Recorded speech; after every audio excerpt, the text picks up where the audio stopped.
Hello students, আজকে তোমাদের জন্য ক্লাস 5-এর প্রশ্নবিচিত্রা 2024-এর থার্ড সামেটিভ ইভ্যালুয়েশনের ম্যাথমেটিক্সের মডেল কোশ্চেন পেপার 5 আলোচনা করছি। স্কুলের নাম হচ্ছে বীরভূম জেলা স্কুল, পেজ নম্বর হচ্ছে 153। চলো দেখে নেব। একে দাগ, নিচের প্রশ্নগুলির উত্তর দাও। দেখো তোমাদের এখানে 10টা 1 নম্বরের প্রশ্নের উত্তর করতে হবে। প্রথম কয়ের কোশ্চেন, মৌলিক সংখ্যাগুলিতে দাগ দাও। এখানে মৌলিক সংখ্যা কোনগুলো হবে? দেখো, 1 কোনো মৌলিকও নয়, যৌগিকও নয়। 2 কিন্তু প্রথম মৌলিক সংখ্যা এবং ক্ষুদ্রতম মৌলিক সংখ্যা। 3টাও একটা মৌলিক সংখ্যা, 7টা মৌলিক সংখ্যা, আর 13টা হচ্ছে মৌলিক সংখ্যা। এরপর দেখো, এক জোড়া পরস্পর মৌলিক সংখ্যা লিখতে বলেছে। এক জোড়া পরস্পর মৌলিক সংখ্যা আমি 2, 3 লিখতে পারি। দেখো, 2 ও 3 দুটো সংখ্যা যাদের গসাগু 1 হবে, তাই এরা হচ্ছে পরস্পর মৌলিক সংখ্যা। এছাড়াও তোমরা কম্বিনেশন হিসেবে কি লিখতে পারো? 4, 5 লিখতে পারো। দেখো, 4 নিজে একটা যৌগিক সংখ্যা, কিন্তু কি হবে? 4 আর 5 এদের গসাগু হচ্ছে 1, তাই 4 আর 5 পরস্পর মৌলিক সংখ্যা, একটু খেয়াল রাখবে। এরপর দেখো, গুণ অঙ্কে গুণক, গুণফল ও গুণ্যের মধ্যে সম্পর্ক লিখতে বলেছে। দেখো, আমরা জানি গুণ্য গুণিতক গুণক সমান দিয়ে গুণফল পাবো। তার মানে কি, গুণ্যকে গুণক দিয়ে গুণ করলে আমরা গুণফল পাবো। গুণ্যকে গুণক দিয়ে গুণ করলে আমরা গুণফল পাবো। এরপর বর্গক্ষেত্রের একটি বাহুর দৈর্ঘ্য কত হবে? পরিসীমা ভাজিত 4। তাহলে শূন্যস্থানে তোমরা পরিসীমা কথাটা লিখছো। তাহলে পরিসীমাকে আমরা 4 দিয়ে ভাগ করলে বাহুর দৈর্ঘ্য পাবো।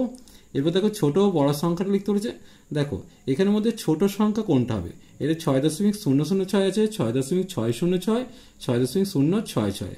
এদের মধ্যে সব থেকে ছোট দেখো 6.006, আর বড় হচ্ছে 6.606।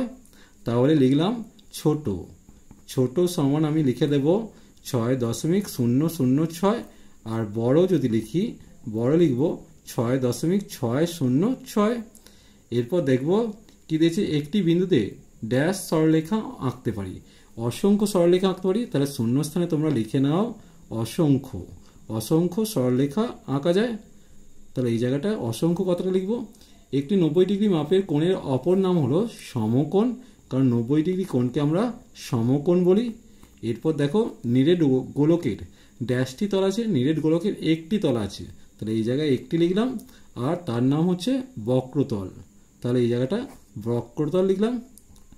এরপর দেখো, 15/8 ভগ্নাংশটি কি জাতীয় ভগ্নাংশ? 15/8 ভগ্নাংশটি হচ্ছে অপ্রকৃত ভগ্নাংশ, কারণ সেক্ষেত্রে দেখো, এক্ষেত্রে লবটা বড়, কত? 15 হরের থেকে, তাই এটা অপ্রকৃত ভগ্নাংশ। দুটি বিন্দুতে কতগুলি সরলরেখা আঁকতে পারি? দেখো, এই একটা বিন্দু, এই একটা বিন্দু, এদের মধ্যে একটি মাত্র সরলরেখা আঁকা যায়। তাহলে দুটি বিন্দুতে একটি মাত্র সরলরেখা আঁকা যায়। এরপর দেখব 2-এর দাগে যে প্রশ্নগুলো দিয়েছে, 480 সেকেন্ড সমান কত মিনিট? দেখো, প্রথমে আমি কি করব না, 1 মিনিট সমান হচ্ছে 60 সেকেন্ড লিখলাম। এরপর কি করব, 60 দিয়ে 480-কে ভাগ করছি। ভাগ করলে দেখো 6×8 = 48, তাহলে 480 এসে গেল। তাহলে এক্ষেত্রে উত্তর হচ্ছে 8 মিনিট। এরপর দেখে নেব 2-এর কোশ্চেন, 5 ও 6-এর সাধারণ 3টি গুণিতক লিখতে বলেছে। এরপর দেখো, 5-এর গুণিতক, 5-এর গুণিতক বলে লিখলাম। 5-এর গুণিতক তাহলে কত লিখব? 5 হবে, 10 হবে, 15 হবে, 20 হবে, 25 হবে, আর 30 হবে। এখানে 6-এর সাধারণ গুণিতক লিখব। 6-এর সাধারণ গুণিতক হচ্ছে 6, 12, তারপর 18, তারপর 24, 30। দেখো, এদের মধ্যে সাধারণ কোনটা? 30 পেলাম। তাহলে 30 যদি সাধারণ হয়, 30-এর পরবর্তী, এটা তো শেষ হবে না, 30-এর পরবর্তী 30 × 2 = 60 পেলাম, 3 × 3 = 90 পেলাম।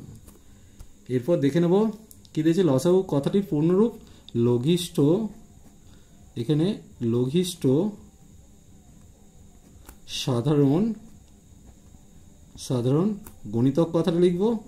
একটু খেয়াল রাখবে, গুণনীয়ক যেন ভুল করেও লিখে ফেলবে না। গসাগু মানে হচ্ছে গরিষ্ঠ সাধারণ গুণনীয়ক, আর লসাগু হচ্ছে লঘিষ্ঠ সাধারণ গুণিতক, একটু খেয়াল রাখবে। এরপর দেখো, 1 ও 10-এর মধ্যবর্তী মৌলিক সংখ্যাগুলির যোগফল। তাহলে মধ্যবর্তী মৌলিক সংখ্যা 2 আছে, 3 আছে, 5 আছে, 7 আছে, এই কটা। তাহলে এদের যোগ করে দাও।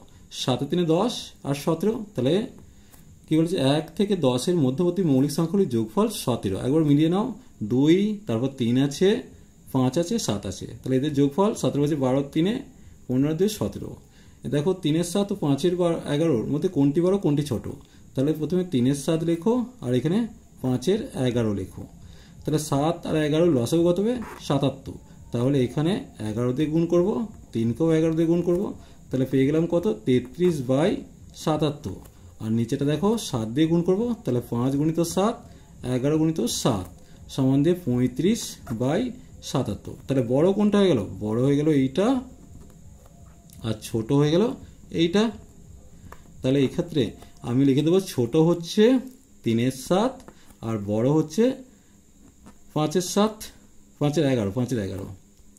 এরপর দেখো 169 সংখ্যাটির বর্গমূল চেয়েছে। তাহলে প্রথমেই 169কে আমি ভেঙে নিচ্ছি। 169 মানে 13 গুণিত 13। তাহলে এখানে 169কে আমি বর্গমূলের চিহ্নে ঢোকালাম। তাহলে √13 গুণিত 13 সমান দিয়ে কত লিখবো 13। তাহলে 169 বর্গমূল আমরা 13 পেয়ে গেলাম। এরপর দেখো সমদ্বিবাহু ত্রিভুজ কাকে বলে। দেখো সংজ্ঞাটা লিখছি, যে ত্রিভুজের দুটি বাহু সমান তাকে সমদ্বিবাহু ত্রিভুজ বলে। সমদ্বিবাহু ত্রিভুজ বলে। ছবিটা একটু দেখে নাও, এটা হচ্ছে সমদ্বিবাহু ত্রিভুজ একটা এঁকে দিলাম। তাহলে এখানে ABC একটা সমদ্বিবাহু ত্রিভুজ যেখানে AB সমান AC। দুটি মৌলিক সংখ্যার লসাগু হলো সংখ্যা দুটির গুণফল হবে। এখানে গুণফল কতটা লিখে দিলাম। এরপর দেখব 190 ডিগ্রি কোণটি হলো, এটা হচ্ছে স্থূলকোণ। 190 ডিগ্রি কোণটা হচ্ছে স্থূলকোণ, কারণ এটা হচ্ছে 190 বলছে 180, স্থূলকোণ না, এটা ভুল করছে। 189 কোণটা হচ্ছে প্রবৃদ্ধ কোণ। তাহলে প্রথম শূন্যস্থানে তোমরা লিখে নাও প্রবৃদ্ধ কোণ। আর 89 ডিগ্রি কোণটা হচ্ছে কি হবে সূক্ষ্মকোণ, কারণ 90-এর থেকে ছোট। সূক্ষ্ম বানানটা একটু খেয়াল রাখবে, কয় মধ্যে সব ময় কিন্তু। তাহলে 189 বলেছে, যেহেতু 180 থেকে বড় 360 থেকে ছোট, 180 থেকে বড় 360 ডিগ্রি থেকে ছোট, তাই এটা প্রবৃদ্ধ কোণ।